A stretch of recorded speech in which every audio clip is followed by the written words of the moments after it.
Ok, donc j'ai fait un format vertical, portrait, c'est la même chose aussi, peu importe. Et on va créer rapidement un motif. Donc vous pouvez, sur ce document qui est vraiment votre référence pour ne pas créer des choses trop grandes ou trop petites, vous pouvez créer par exemple une étoile. Vous savez comment on fait les étoiles dans Illustrator, hein.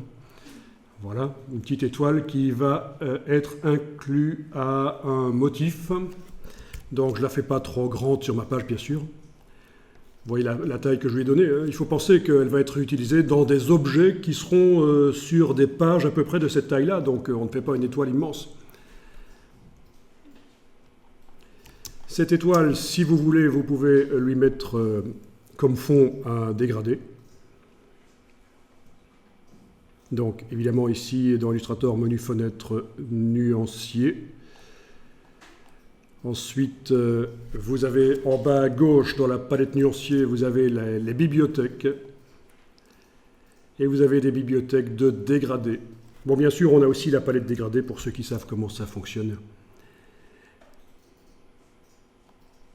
Voilà, donc en étant allé en bas à gauche sur la bibliothèque et j'ai été chercher les dégradés, voilà une palette qui s'ouvre que j'ai choisie.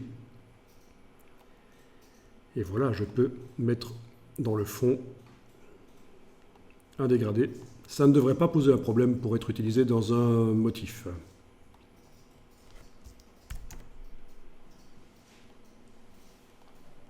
Ok, alors parlant des dégradés, il arrive de manière linéaire là.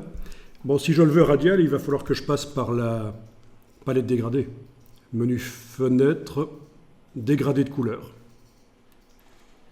Fenêtre dégradé de couleur. Et à la place de linéaire, je vais choisir radial. Et là, j'ai un dégradé concentrique, voilà, plutôt que d'être linéaire.